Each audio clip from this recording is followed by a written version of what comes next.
Hi hi అండి. Welcome to Raji's full మరొక కొత్త వీడియోతో మీ ముందుకు వచ్చేసాను.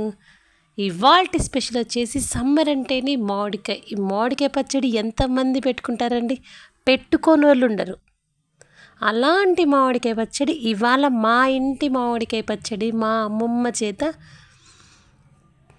పెట్టుకునే మామిడికాయ పచ్చడి అనమాట. అది గుంటూరు కారం, మాది పల్నాడని చెప్పాను కదా, అమ్మ వాళ్ళది గుంటూరు కారంతో మామిడికాయ పచ్చడి. ఒక్కసారి రండి ఎలా చూపిస్తాను. వీడియోలోకి వెళ్ళే ముందు మన ఛానల్ని ఫస్ట్ టైం చూసినట్లయితే మన ఛానల్ని సబ్స్క్రైబ్ చేసుకోండి. మన ఛానల్ పేరు వచ్చేసి Raji's world. Like, share, subscribe అండి. ఇప్పుడైతే వీడియోలోకి వెళ్దామండి. వీడియోలోకి వెళ్ళేటప్పుడు ఫస్ట్ అయితే మామిడికాయలు ఈ సీజన్లో ఈ టైంలో పెట్టుకోవాలండి. చాలా వరకు మ్యాక్సిమం ఇప్పుడే పెట్టుకుంటారు. ఈ ఈ కొంతమంది ఆవకాయ అంటారు, కొంతమంది మామిడికాయ పచ్చడి, ఆవకాయ పచ్చడి ఏదైనా ఒకటే అండి. ఈ మామిడికాయ పచ్చడికి మామిడికాయలు సపరేట్గా ఉంటాయి. అవి మరీ ముదిరిపోయి ఉండకూడదు, మరీ లేతగా ఉండకూడదండి. వీటికి కండ ఎక్కువ, టెంక తక్కువ, అలా అలా ఉండాలన్నమాట. అలాంటి మామిడికాయలను మనం ఇంటికి తెచ్చుకొని బాగా కడిగి తుడుచుకొని వెళ్తే, అంతకుముందు అయితే ఇంట్లోనే తరుక్కుంటున్నారు, కొట్టేసుకుంటున్నారు.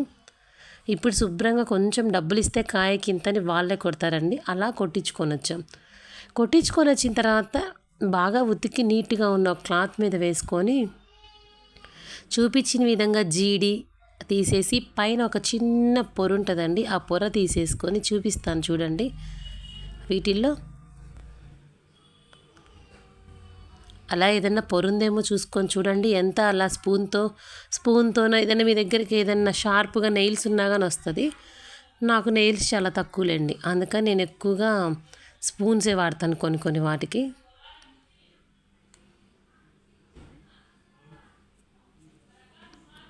ప్రతి ముక్కకి టెంకొచ్చేటట్టు కంపల్సరీగా చూసుకోండి. ప్రతి ముక్కకి పైన జీడి తీసి పైన పొర తీసుకొని పక్కన పెట్టుకుందాం. ఇప్పుడైతే మేమైతే మామిడికాయ పచ్చడి లేదా ఆవకాయ పచ్చడికి మేము శనగ నూనె వాడతామండి. కొంతమంది పప్పుల నూనె కూడా వాడతారు. మేమైతే మా ఇంట్లో ఎక్కువగా శనగ నూనె వాడతారు. ఈ శనగ నూనె కూడా మేము కాచి అంటే కాగపెట్టుకొని చల్లార్చింది పోసుకుంటాము. కొంతమంది పచ్చి పోసుకుంటారంట, కానీ మా మమ్మీ అయితే ఎక్కువగా కాగబెట్టి చల్లార్చింది పోస్తారు. తర్వాత అయితే మెంతులు బాగా వేయించుకొని మిక్సీ పట్టుకొని ఉంచుకోవాలి. తర్వాత ఆవాలు బాగా డస్ట్ అంతా పోయేటట్టు దాన్ని నెరుముకొని శుభ్రం చేసుకొని పిండి చేసుకోవాలి. తర్వాత ఉప్పు కూడా అంతే అండి, కల్లుప్పు బాగా ఒకరోజు ముందే ఎండపెట్టుకొని దాన్ని మిక్సీ వేసుకోవాలి. దాన్ని కూడా 2 సార్లు మిక్సీ వేసుకోవాలండి. ఒకసారి వేసాక ఇలా ఉంటుంది, మళ్ళీ ఇంకొకసారి వేసుకోవాలి. తర్వాత ఇంకొకటి ఏంటి అని అంటే ఎల్లిపాయలకు కూడా బాగా దానిపైన పొరంతా తీసుకొని దర్భాలన్నీ తీసేసాక చూడండి ఇలా చేసుకొని పక్కన పెట్టుకోవాలి. ప్రాసెస్ చాలా ఈజీ అండి. ఇవన్నీ కానీ మొత్తం చేసుకుంటే ఒక 10 నిమిషాలు పట్టిద్దేమో అంతే. చెప్పాను కదా మా అమ్మమ్మ చేసే స్టైల్లో ఉంటుంది అని. మా అమ్మమ్మ వాళ్ళు ఎక్కువగా అంటే మానిక చేస్తారు. కొలతలు మానికలతో కొలుస్తారండి. దీన్నైతే మాకు మానిక అంటారు. అంటే మానిక అంటే 2 కేజీలు లెక్క అనమాట ఇది. దీంతో ఇలా కొలుచుకున్నాను. మేము తెచ్చుకున్న కాయలైతే దీనికి 2 కేజీలండి. రెండు మానికలు అయ్యాయి, అంటే 4 కేజెస్ అనమాట.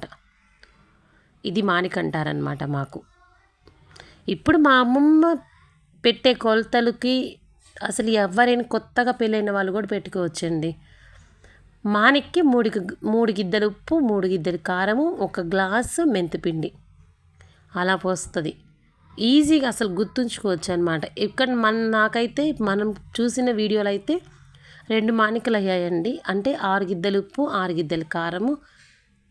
నేనైతే లెక్కేసుకొని పోసుకున్నానండి 6 గిద్దలు. మనము ఉప్పు తలకట్టు పోసుకుంటే కారం కూడా తలకొట్టి పోసుకోవాలి. లేకపోతే ఉప్పు ఎలా పోసుకున్నామో కారం అలానే పోసుకోవాలి. ఇప్పుడైతే ఆవు పిండి, మెంతిపిండి ఇందాక మిక్సీ వేసేసాం కదా, కలిపి వేసిద్ది మా మమ్మీ. ఇప్పుడు కలిపి మొత్తం ఆవపిండి 1 గ్లాస్ ఉంటే పైన 3/4 1/4 మెంతిపిండి అలా వేసేస్తుంది అనమాట. అలా 2 గిద్దలు వేసిందనమాట. తర్వాత అయితే ఒక పెద్ద స్పూన్ పసుపు, తర్వాత అయితే పావు కేజీ కాదు 100 గ్రాములు ఎల్లిపాయలు. ఇవన్నీ బాగా ముక్కకి బాగా ఒక 10 నిమిషాలు కలుపుకోవాలండి.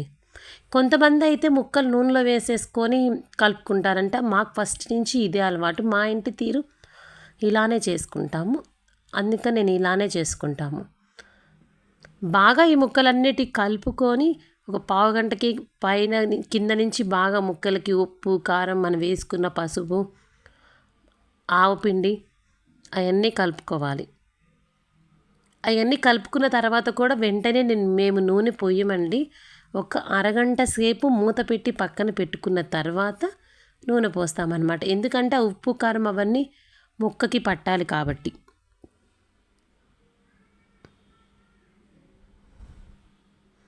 చూడండి, ఒక అరగంట అయ్యాక బాగా అర్థమవుతుంది కదా ముక్కకు అన్నీ పట్టినని తడి.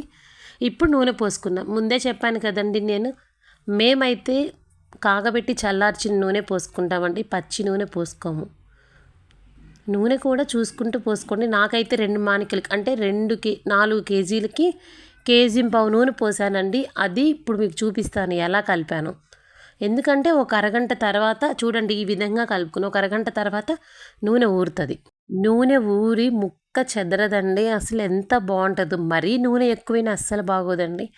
ఆ నూనెని చూసుకుంటూ మనల్ని పోసుకోవాలి. తర్వాత ఒక అరగంట ఆగితే నూనె కొంచెం బాగా ఊరిద్ది. సరిపోలేదంటే అప్పుడైనా పోసుకోవచ్చు. ముందే పోసుకొని బాగా ఊరితే అస్సలు బాగోదండి. ఇది గుంటూరు కారంతో మా ఇంటి స్పెషల్ ఆవకాయ పచ్చడి. చూసిన వాళ్ళు కామెంట్ చేయండి, మీరు ఎలా చేస్తారో. మన ఛానల్ని సబ్స్క్రైబ్ చేసుకోండి. థ్యాంక్ యూ అండి.